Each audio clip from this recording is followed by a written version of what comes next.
to introduce Nick Christian. He's a physician here at Yale, but he does qualitative and mixed methods research, I guess. And I'm so delighted to hear about it, and I'm looking forward to what he has to share. So Nick, I'm going to turn it over to you now. That sounds great. Thank you so much, Loretta. Once again, I'm Nick Christian. I did my addiction medicine fellowship at Yale, and I'm doing a postdoc at the VA through the HSR&D fellowship. But throughout the past 2 years, and for about 3 years prior to starting my addiction medicine fellowship, I was down in Austin, Texas, and that's where I did my internal medicine training. And that's also where I stumbled across this amazingly weird and awesome place called Community First Village. Yeah. And that's where I met my buddy Blair. Blair, do you want to introduce yourself? Yeah, my name is Blair Racine. I'll be 69 this month. Been here 5 years and just really involved. And they jokingly call me the mayor. That's my nickname. But just so involved in this whole addictive medicine because a large percent of people that are residents here have addictive problems, and there's a real need right there. I'm so happy to participate. I'm also involved in something called Community Recovery, which is a peer support group. So I have a lot to share with you. I'm looking forward to us collaborating because there's such need right now, and whatever I do to help this situation get better, I'll be glad to work with you guys. It's a real honor to be part of this Zoom today. So yeah, welcome. So my goal, it was such a coincidence that I was going to be in Austin while giving this presentation that I thought I have to make sure that we get someone from the community here, because in my heart, the research I've been doing is trying to capture the essence of community-based participatory research. And the best way I've found to allow members of the community to be a part of all elements of the research is to let them present the data and present their experiences. And so this is what Community First Village looks like. It's kind of a combination of RVs, tiny homes. There's big community spaces. It's currently home to around 500 people who were once unhoused. 400 plus. 400 plus. Right. And if you guys would like, I'm going to stop sharing my screen just so you can see what it looks like outside of the unit that I'm in. That way you get a good sense for what it actually looks like. This unit here is like a park model home. And if you look here, like there's a bunch of just streets of these tiny homes. And there's a lot of meeting spaces. They've even started building all of this. Hello. All of the construction happening over there is phase 3. And so they have committed to housing over 1,500 people in the next 5 years. In fact, their goal, Nick, is by 2032, 2,000 homes. 2,000, well, yeah. Yeah. So they have a huge grand mission, and something that I found while living here is it's amazing what they're doing, allowing people to come off of the streets and be a part of the reason it's called Community First Village is they really try to provide individuals with community and not just housing. And in doing so, they have so many activities and things for residents of the community. It also it's not abstinence based, so anyone can move in. Correct. It's not absent based, exactly. Exactly. And tell me how that's been. That's why it's really important, and I'm so glad to be part of this because there's a real issue right now. We have a real, and I don't believe in like rose-colored glasses. There's a real problem out here with addiction, but we're getting a handle on it. And the thing is, being involved right now, and just we have with this really big breakthrough for us was the community recovery. We had their own unit, our own buildings that we can go to right now, and we have peer support from 10 o'clock in the morning to 8 o'clock at night. So there's a real need, but there's a real problem because a lot of people do feel they're functioning addicts. We can't let that happen. So, I mean, there's a real need. And it's a point right now, like there's still some real serious problems, but I feel we got a real handle on it. And every day being part of this thing will make a difference. And I want to share with you because there's a need. I'm very proud of this place. It's a very unique place. Throughout the whole United States, a very unique place. In fact, we have symposiums here. But the most important thing is to really get a handle on the drug problem. for sure. And that was kind of the crux of we started a wellness advisory board Right. here while I was living here, and we would meet once a month to just talk through the things that were most concerning in the community. Right. And so my goal for this talk is to kind of share with you the key components of community engaged or community-based participatory research, to kind of show where kind of our model's coming from. We're adjacent to a lot of, I am not an expert in CBPR or in qualitative research, so I'm going to lean on some of your guys' expertise. I just have a lot of experience doing this on the ground research work, and I'm excited to present this to everyone to kind of get feedback. So I'll describe to you the work we've been doing through the Wellness Advisory Board, and then I hope to leave ample time to discuss challenges and opportunities in conducting qualitative research in this setting. Blair, do you need, it's 11:13. Yeah, I sure go. Yeah. Okay. Does anyone have any questions for Blair while he's here? We have about 2 more minutes until he has to take off. The one thing that I wanted, I asked to, if Blair or you can put in the chat room, the other organization that Blair works with, I understand there's Community First, but also the other, you were talking about another organization, and I wanted to get that name. Yep, Communities for Recovery. Just put it in the chat. Real quick, before I go, you guys, it's really important. Okay. The nice thing about me being part of, I can give you anecdotal things because I've talked to people, 30 or 40 people every day. So I can give you guys a lot of anecdotal things I've talked about with their lives and stuff. I mean, I'm excited because I give you boots on the ground every day. Things are happening. So I have to go. Yeah, no, Okay. you're the man, Blair. Okay. Thank you so much. Well, I'm so proud of what you guys are doing, and I'm glad to be part of this thing. And any way I can help you guys, let's collaborate and let's make this a better world. And by the way, Loretta, I like what you said. There's real hope in the future. There's real hope. Thanks for saying that. I have to go. awesome. Thank you, Blair. God bless. Thank you, Blair.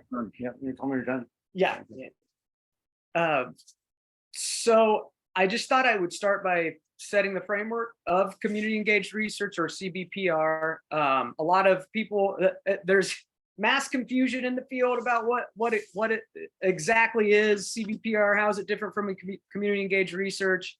I like to think of it as community engaged research as a bigger umbrella under which CBPR falls, but I'll just briefly go through these slides here. So community engaged research, it's a collaborative research approach that is designed to ensure and establish structures for participation by communities affected by the issues being studied, and representatives of organizations like Communities for Recovery, as Blair was mentioning, and researchers like myself and former members of the community. And you try to engage these individuals in all aspects of the research process. So that's idea formation, that's asking the hypotheses that you're interested in answering. That's also collecting data, analyzing the data, and even presenting the data. And so engaging in all elements of the research process to improve the health and well-being through taking action, through including social change. So the last piece, the action, is the piece that often differs from a lot of other qualitative research approaches. And so I'll dig into some of the community engaged themes that arise. These are all very similar. So it just recognizes the importance of the community, the culture of the community that you're studying. It engages community members in identifying research topics. It emphasizes both qualitative and quantitative research methods. And it puts a high priority on translating these findings into changes in practice and in policy. And so I view it as a continuum. Community engaged research can be light, or it can be on the more CBPR end of the schedule, or of the spectrum, which I am calling heavy here. And so the light version is just engaging stakeholders at key points in your study. Whereas if you were doing pure CBPR, you would engage residents of the community in all aspects of the research. It can also range from like co-creating with the community, like you come together and you create an interview guide, And then you disengage, do your interviews, and assess, analyze the data yourself. Whereas CBPR heavy isn't so much co-creation. It's like, how can we actually allow the members of the community to be free from the structures that are keeping them in their place? And so for me, that's where I spend a lot of my thought process and the research going on here at Community First. It's how can we help people feel engaged in their community and allow them to not feel and co-create ideas for how to make their lives better and provide them support in the communities that they're living in, especially as Blair was mentioning, because there are a lot of people that are in recovery here. It can be challenging in a non-abstinence-based program to have people who are consuming drugs or alcohol next door. And so how can we create community level interventions to help support people that choose recovery? And that's where we have spent most of our time with this Wellness Advisory Board. This is because I know this is such a research focused group. I just wanted to highlight that CBPR creates multiple types of knowledge, empirical analytic, or from the more positivist approach. That's like traditional research findings, as well as a more constructivist, or the coming from the realization that information and knowledge is socially constructed, and our lenses have a big impact in how we view the world. And so there's practical knowledge that we have derived from the research that we're doing here at Community First. One being what are the ways in which residents receive information? And so I'll cover a little bit about how we've had to kind of troubleshoot how we disseminate the findings from our research a bit later. But thirdly, and most importantly, what I think makes true CBPR different from other modes of research is it takes this emancipatory framework in which the research has this critical knowledge in which it reflects the research aim to go beyond existing power struggles, such as ethnic and religious strife, to understand why a situation has come about based on human actions and what the future could be. So a lot of this work is focusing on how do we create a better future for people that are living in this community. So it really is a transformational approach that takes the mentality of, rather than expecting only that community members become immersed in the creation of their history, CBPR research is a process in which outside researchers also become transformed. And when we bring our own narratives or interpretations, it eliminates the possibility that we can function as all-knowing silent interrogators. In CBPR, I acknowledge that I am attempting to eliminate the common researcher mentality of this is my external vision for what needs to be happening in the community, as opposed to allowing members of the community to actually bring forth their concerns and really try to view these research questions through their lens. And I should say, like, when I started doing this work, I originally was considering I saw firsthand that stimulants are a big problem in this community. And a lot of drug dealers know that there's a very high risk population that lives in this community. And they attempt to take advantage of that because it's quite lucrative. And so I was thinking through what are the ways in which we can help people with stimulant use disorders. And I did all of this research on all the things that help stimulant use disorder, started to make a big grand plan for how to roll out contingency management in this setting. And then I realized after talking to residents that was not resonating with them. And it made me acknowledge that maybe I'm thinking about this research all wrong, and I need to figure out an approach that truly embraces the individuals that live in this community. And there's just so many assets in the community already that we need to figure out ways to amplify those assets. So that was my big realization and I guess come to Jesus moment of finding CBPR and finding a method that I think works well in a very tight-knit community like this. And so already spent The reason a I love lot the of group I is moved because the here most important. about a year. Sorry about that. and- I already spent a lot of time setting up the issue that we were trying to address, which is mainly that we found that drug use is a concern, drug use and crime in the community. I want to preface, it's an incredibly safe and vibrant and amazing place to live. However, there's still these intricacies that we're trying to support residents through. And so the problem that Blair mentioned about really hard to support people in recovery, that's really become a lot of the focus of our wellness advisory board. So we started these wellness discussions in February of 2021. In June of 2021, we officially formed the Wellness Advisory Board, and we developed with community members a survey to assess the community's needs. And I'm just going to briefly share some of those results just because it might flavor our discussion here in a bit. And we have collected that data. We assessed these results. We administered the survey 2 times, once again back in March. And then from October of this past year, fall up until now, we've really been in intervention development mode, and we'll shift into sharing what that has looked like so far at the end of this talk.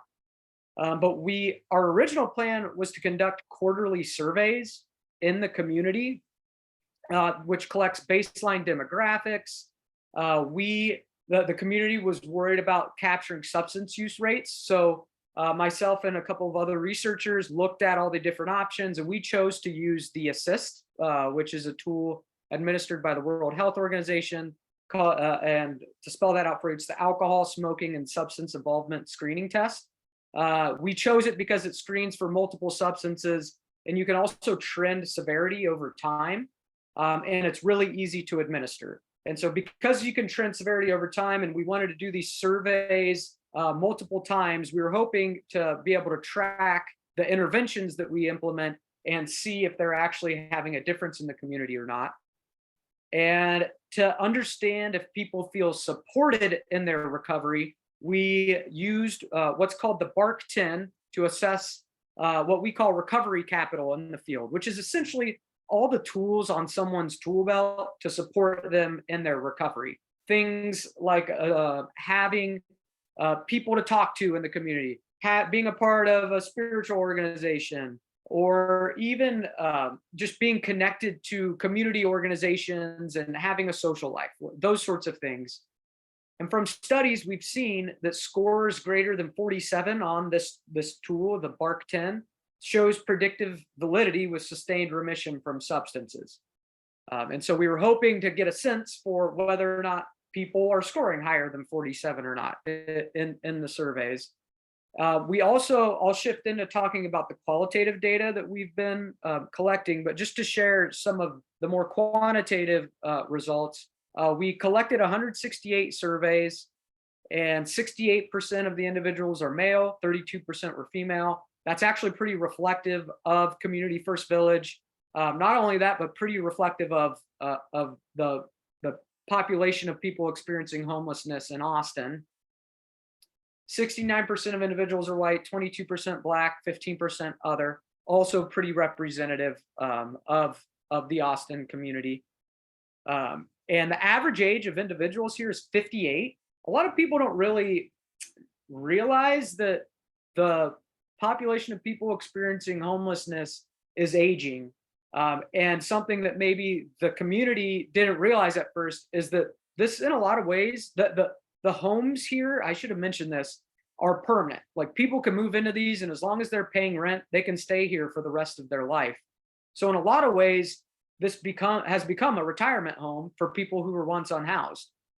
So with that comes a lot of chronic illnesses, and on top of it all, an aging population. So needless to say, there's high health needs here in this community. So the results from the alcohol, smoking, and substance involvement screening test, the majority of individuals, like 68% of people, have what we would consider at-risk substance use based on the ASSIST score. And almost nearly 20% of those individuals, as you can see in the red, are high risk. So almost 90% of people in this community use substances in an at-risk or high-risk fashion. In terms of the substances that are being used, this also blew my mind that almost 80% of people who live in this community smoke. Just over 60% of people use alcohol in the last 3 months. Just over 40% use marijuana. Methamphetamine was almost 18%. Cocaine around 14%. And opioids only 4% of the surveys reported. We asked a question because we wanted to capture, okay, so people are using substances in the community, but how does their use differ from when they were on the streets? And so this chart, I'll walk you through it. Let's focus in on the blue bars first. And the blue bars represent the percent of people using the substance less than when they were on the streets. So as you can see across the board, the majority of people, 61% of people who use alcohol, 64% marijuana, 77% people who use cocaine, 63% of people who use meth, and 74% of people who use synthetic cannabinoids, which would be, it's called K2 down here. Some places it's called spice. But as you can see across the board, the majority of people report using their substance less since they were unhoused. However, we noticed that there is a percentage of individuals who are using drugs more. And that is kind of shocking to us, but it also goes along with some of the reports that we're hearing of people who have abstained from stimulants for a very long time, but because stimulants are so prevalent in the community, they're potentially using it more often, or it's just more accessible here. And so, as you can see, there's still a significant percentage of people who are using substances either the same amount or more compared to when they were unhoused. And this is another member of the Wellness Advisory Board, JR. I'll just share his reflection on this of why potentially there's an increase in use after moving in. The hardest person to say no to is your friend. I was kind of clean and wanted to stay off of them. But then I met different people and I started out like with a beer. And then the beer made me feel a little bit good, and then they pop out a joint. And I smoked the joint, and before I knew it, I was back into that. And then the joint made me go ahead and let me get me a little bit of crack. So I did that. And truth be told, I probably would still be, but thanks to the good Lord that he gave me heart attacks and strokes, and it helped me to stay off the stuff. There are a couple of things that I admire so much in JR's reflections. One, the statement, the hardest person to say no to are your friends. And when you're living in a community that's trying to emphasize friendship and allow people to be integrated in the community, you're going to meet a lot of friends and you don't know if those friends use or not. And so there's a lot of consequences potentially to that. Secondly, we have been it's frustrating that JR had to have heart attacks and strokes in order to find his recovery from substance use. And that's just waiting too late. That's finding that's helping someone in their disease process after the damage has already been done.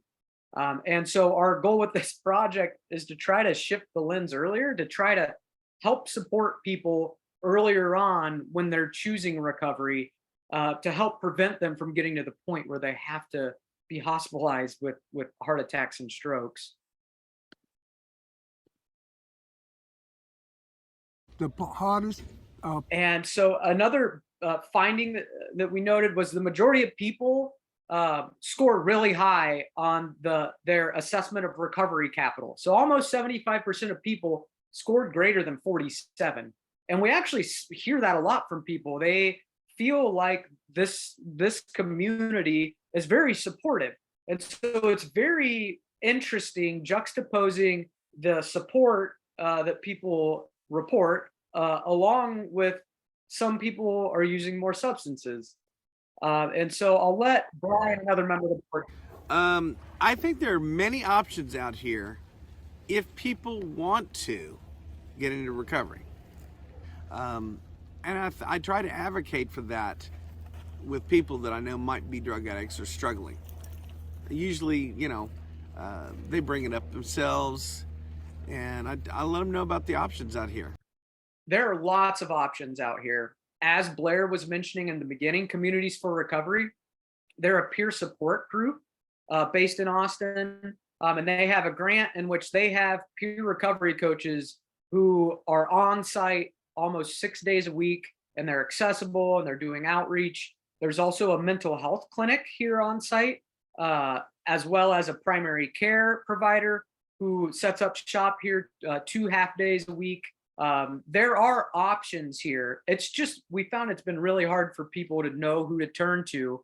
And the other really hard thing is because everyone knows everyone here for the most part, a lot of people don't feel comfortable sharing that they're using, and they don't want their landlord to find out that they're using, because they're concerned that might play into if they're allowed to live here. Now, that the landlord here, Mobile Loaves and Fishes, is the group that manages the community. They know that there's going to be drug use in this community. They just want it to be safe, and they also want to make sure the only thing that you really have to do, well, there are 2 things that you have to do to maintain your housing here. One is you have to pay your rent, which is very, very cheap compared to other housing in Austin.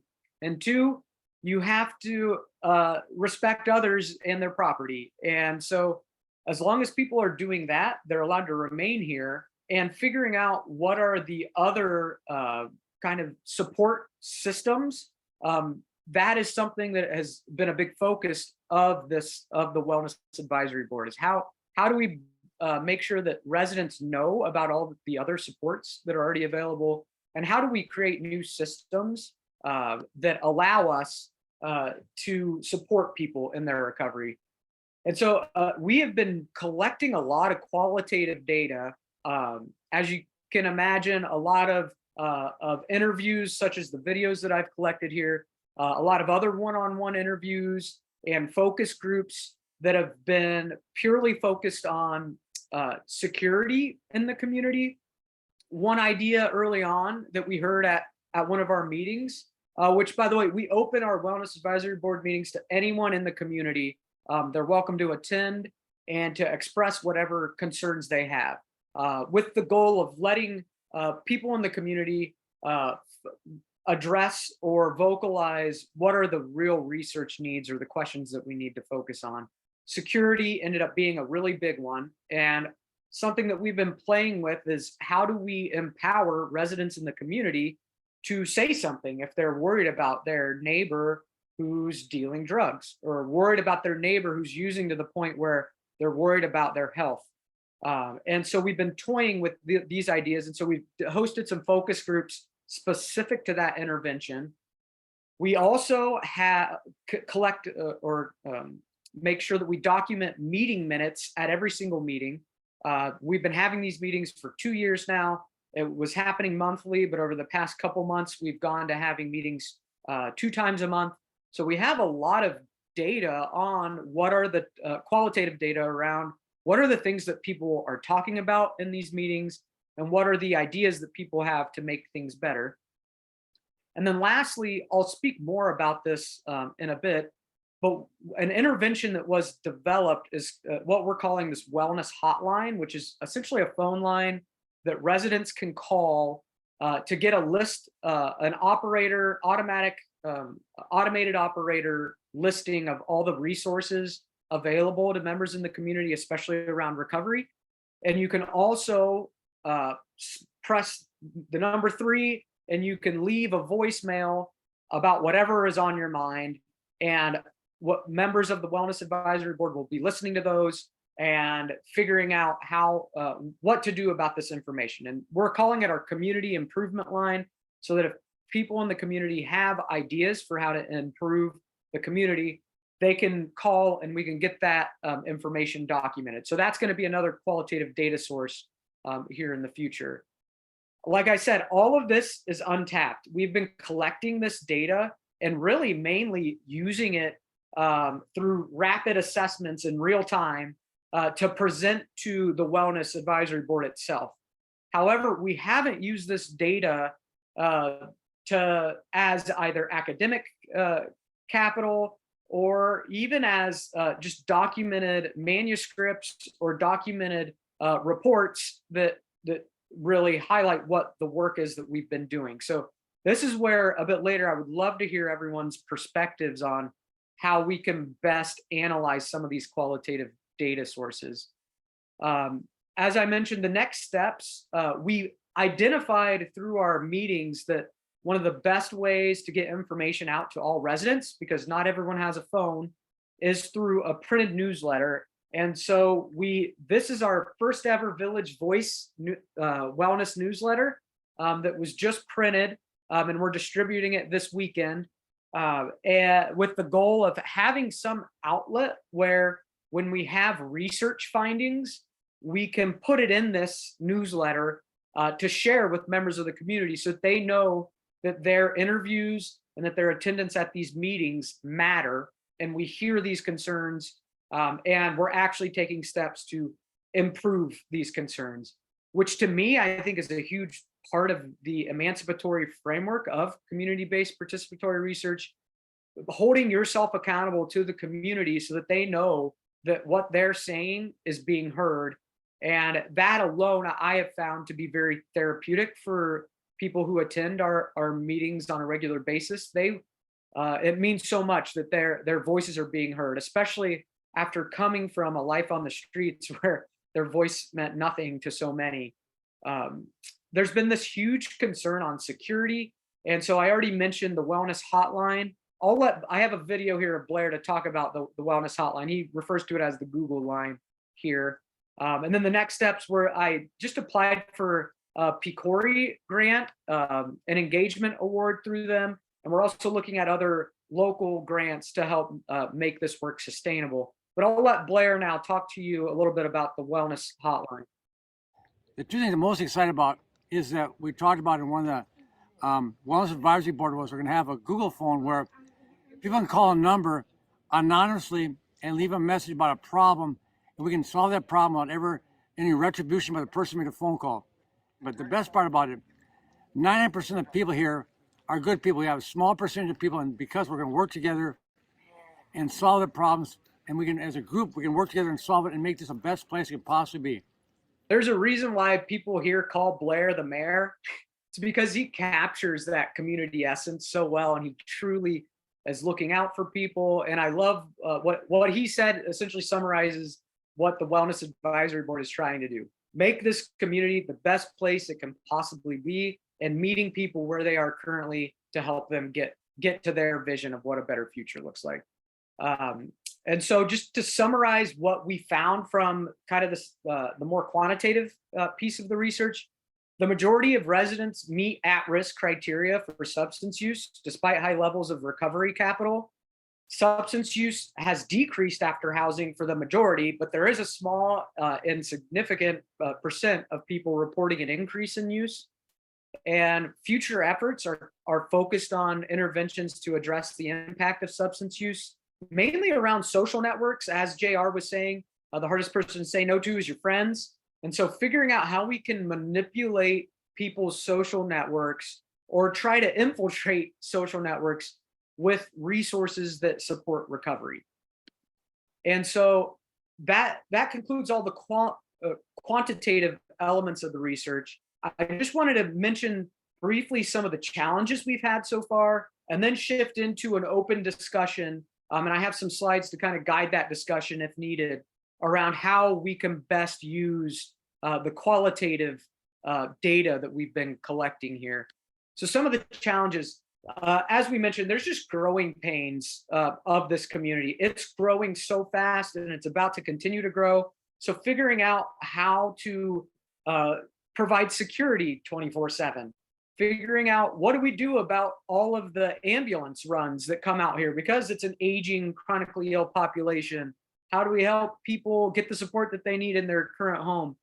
there's just been a lot of growing pains that come along with putting a very high risk population or high health need population all in one place. And that's a whole nother topic for another talk, but a lot of these project-based supportive housing communities have issues like this where I should have also mentioned, I lived in this community not as someone who has experienced homelessness, but part of their goal for this community is to have 20% or so of the individuals that live here come from a background that's not of homelessness.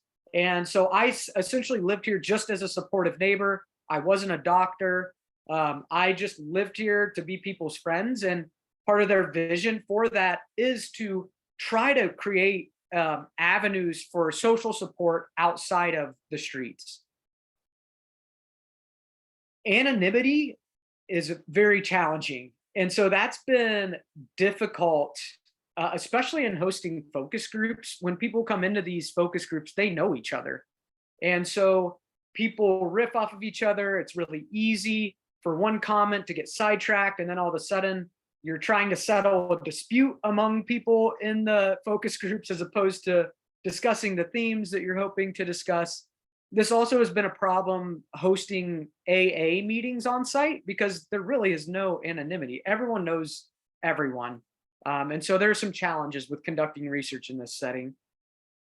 Something that I spend a lot of time thinking about is how do we help move individuals from thinking that they are victims, which they have been made victims of the social structures and the powers that be in society. How do we help them see a different future and help them feel like engaged community members? But something that we've noticed is that you can't move, that shift doesn't happen overnight. And for a lot of individuals, I have found that providing them, there are some people that you provide them with opportunities for leadership and they run with it. But there are others where it's been hard to empower people without overwhelming them. Because just living day to day here is a challenge, and restructuring your life after living on the streets is a lot of work.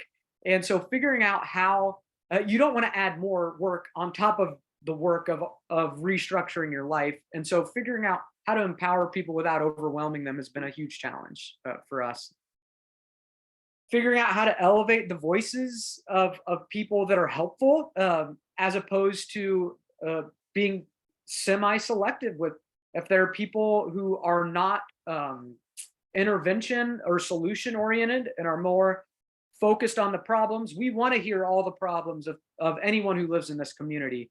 However, obsessing on that and not moving towards solutions can get people feeling really down in the dumps. And so that's been a challenge of figuring out how do we elevate the voices of people who are more solution oriented as opposed to more concerned about the current state has been challenging.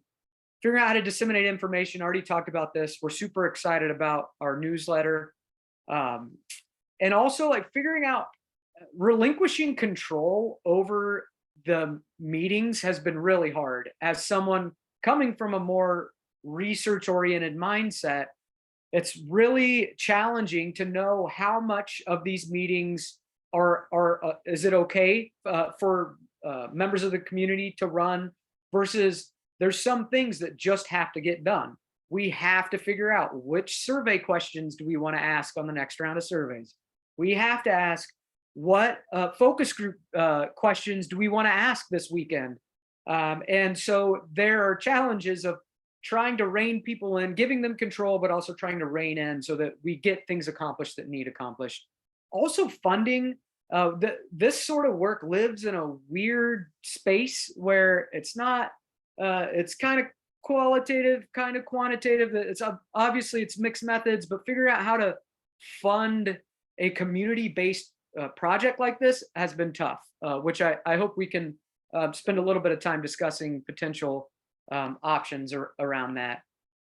So with that, I'm going to stop talking. I'm also probably going to stop sharing my screen, and I'll let people ask me any questions. But the first question that I wanted to pose and was hoping to get from this group is, what qualitative analytic frameworks should I be considering in analyzing this plethora of qualitative data? And yeah, I'll stop sharing and turn the mic over to anyone else here. I'm just speak out. I'm going to try to give you some time, members, attending, to react to Nick's first question there.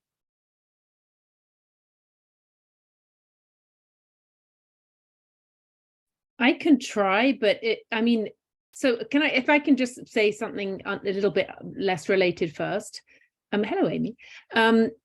So I just love what you're doing. And I actually was distracted and I couldn't pay as much attention as I wanted to, because I'm writing an NIH grant right now, which I have to submit on Monday, to try and provide an evidence base based on some stuff that's happened here in New Haven for exactly that kind of community that you're talking about. So I'm just super frustrated that I didn't meet you like 2 months ago, because I feel like there could have been, our proposal could have been much better knowing you and all the work you're doing. But if we don't get funded, well, if we do get funded, we'll bring you in somehow. And if we don't get funded, then it will be a fantastic opportunity to connect and do something better. As far as, so when it comes to methods for actually analyzing the data you have, I feel like there's the qualitative methods that we use, right? Which is, the using software to kind of analyze the data and draw out themes and all of the stuff that we do. As an anthropologist, I use that all the time, but I also feel like once you move into, away from kind of formal interviews and focus groups data to stuff that's much more like field notes. I mean, I know there's whole books written on how to kind of analyze ethnographic data, but I really feel it's, in essence, you just read it and you interpret it and you write up what you think it means. And ideally you do that kind of collectively with people with different perspectives. But I just feel like if you put too structured a kind of analytic framework on it, you actually lose what ethnography gives you. Yeah, so I'm sure there's someone here who has a better method than just like read it and write what you think it means. But I kind of feel like that's what it comes down to. Thank you. That's an area, ethnographic studies is definitely outside of something where I've spent a lot of my time, but I have started to realize that maybe that is the best way to really capture the essence of this work. And also, if it could be of value to other communities that are popping up that are similar to this, then I think that might be the best approach, so that people know that there's multi-pronged efforts and it's complicated. There's a lot of moving parts, as opposed to, I have some experience analyzing qualitative data, using grounded theory and coding data. And this work just hasn't felt the same as like having surveys like that. So that's incredibly helpful. Thank you, Annie. And please reach out. I wonder if I can just add one more piece, which is, and you've probably read about this, but as I'm putting together the proposal I'm writing now, which is using CBPR, we've added this layer of like the transformative paradigm. And there's someone called Cram and someone called Mertens who write about this. It's for me, it's one of those things where when you read the people who've written about it, you're like, oh, I think that's what I'm doing. So maybe I should read more. But it is, if you haven't looked it up, I would look that up, because I think when we talk about analysis, right, it's not just, especially in CBPR, it's not just how do we make sense of this data so that we can publish it in an academic paper, right? It's how do we make sense of this data so it can actually be used for social change? Exactly. So for me, part of the analysis, and I'm trying to write this up at the moment, is like thinking of the research to results to action continuum as like constant. We're trying to build into this project that when groups of advocacy groups of unhoused people who are our partners in this project, if they feel like if they're working on some advocacy thing 6 months into the project, we're not going to tell them to wait 3.5 years before they can use our data to support their advocacy efforts. But actually it's like, okay, you're working on this. What can we find from what we've done so far that we can write down in a 1-page brief and work with you to like, so you can go and use that in your advocacy. And I feel like that should be built into analysis as well, which is why pulling out all the time things that can actually be useful for advocacy or whatever it is that will bring about change. Super helpful. Thank you, Annie. Annie, I think you're making a good point that kind of is a little bit along what I was thinking of. Is it's not what method, but it's thinking about you analyze the data, however you analyze the data, but to what goal? So is it for, who is going to be your audience? And that will drive to a certain degree how you present it and what you present.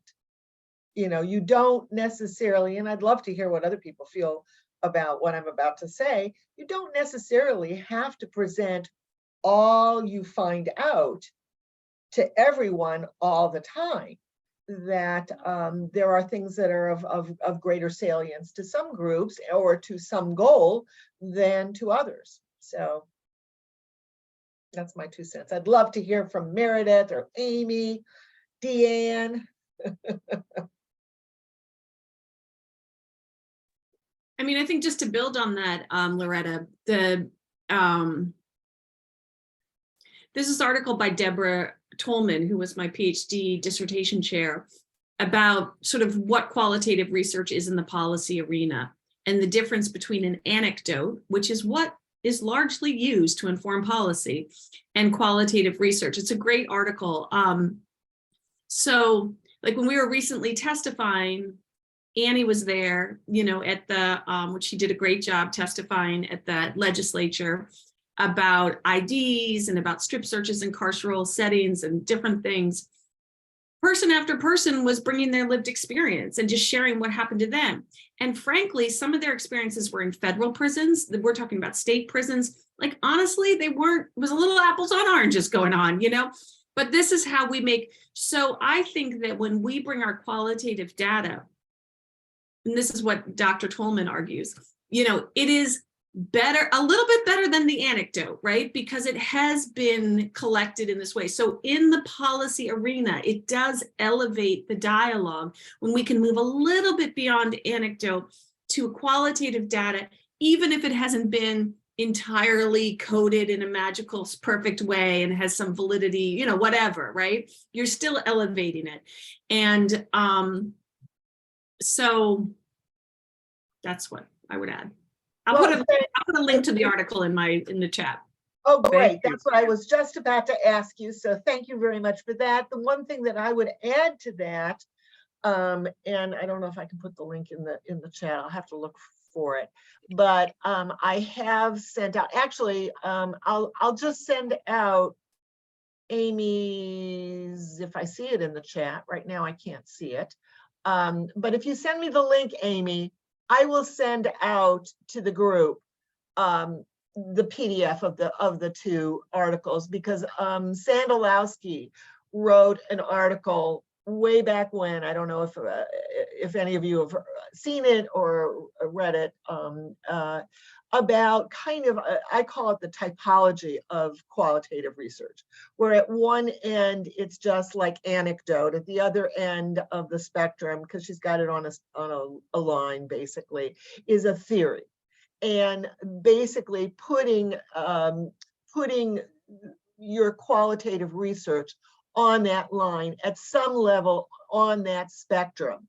And I think this is a lot about, Amy, what you have talked about before, of giving voice, and that giving voice in and of itself may not be strictly qualitative research. It's on its way to qualitative research in giving voice to a community or a population. Yeah, so I will put the Sandalowski, and Amy, send me the link and I'll send it out to everybody. This is incredibly helpful. I'm going to put my email address in for anyone who wants to reach out.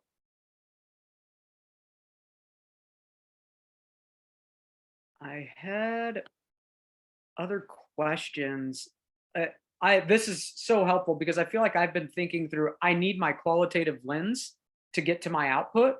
But if I think about the output first, I think it'll help choose the appropriate lens. So thank you everyone for making that very clear. What I'm curious, oh, Deanne, I see you have your hand raised. Hey, I just had a question. One thing I think that's going to be critical to consider here is consent. Because I know a lot of people, especially in some of these group settings, may share, amazing information, but then that's also juxtaposed with like, oh, when do we get consent and which research can be used, and consent before conducting the meeting. And I don't know. So it's interesting to me because it's like, so much information. So then it's like, which information is research, which information is community advocacy, and when can you use which set of information, I guess, is one of the things I think is really interesting to think about. That's Very a helpful. hugely important ethical dilemma, particularly if you are wanting to disseminate information where, when you're submitting something to a peer-reviewed journal, there's a lot of things you can do to anonymize whatever quote you're using. But in a closer community setting, it might be more challenging to be able to use compelling narratives, quotes, without outing the person. That it's much easier when you're within, even the Austin community, I think would probably, let alone the community first community. Well, this has been wonderful. We are getting almost to the top of the hour. I had so many questions as well that I wanted to ask about your project. It's been really great to learn about it, and come back and sound us out or reach out to Nick and help him with his project moving forward. Yeah, this has been so helpful. Thank you, everyone. And yeah, this is just a small snippet of what we're doing. So if you have questions about any of this other work, please send me an email. Happy to connect. Is there anything else you want to let us know before we get to absolutely the top of the hour? No, just that this work is hard and it's time consuming. So there's a reason why not everyone does CBPR. And I'm preparing a K award around this, and it's tough, like figuring out how to spell these things. So Annie, like any resources you have of what the NIH is looking for in terms of CBPR would be really helpful. But I'm grateful for this opportunity. I love attending these sessions. I always learn so much. I think it was the session about someone was talking about disseminating a newsletter. And that's when it clicked in my mind, like, oh, wait, what I'm doing is very similar. I could really value other people's perspectives in this group to hear how I could reframe some of these issues. So thank you so much, everyone. I really appreciate it. Amy, that's amazing. Thank you for sharing that. I shared, my infographic, which I'm really into, is new, talking about public toilets with UACT in New Haven. So it's just a draft. It still has to be totally approved, but it's an example of disseminating qualitative work without using actual quotes. Love it. And I love what UACT is doing. I stumbled across them a couple months ago. It's incredible. I'm guessing they're partnering with us on our project too. So there's clearly a thread here. Yeah, absolutely. Well, we can always count on Amy to do the cutting edge thing to improve, never mind which community you talk about, in what place. Amy is going to be very effective and very central to the improvement. Well, I mean, this is really led by UACT. I mean, this toilet thing I've been working on for a couple of years. And then I was talking to Billy Bromwich, and like on their little like action things or whatever, the toilets was like their second demand or their third demand or whatever. And so it was just like a nice synergy where we kind of came at this issue from different directions, but yeah. Excellent. Thank you for your thank you all. Take care. Thank you so much. Yeah, and I hope, is this going to be audio? Was this audio recorded so we can watch it? Pete's going to put it up. Okay, good. So I'm sorry I came late, but my student Emily is here and she was like, this is the best talk. So I was like, oh my gosh. Well, thank you, Emily. Thanks, Emily. All right. Hope to see you.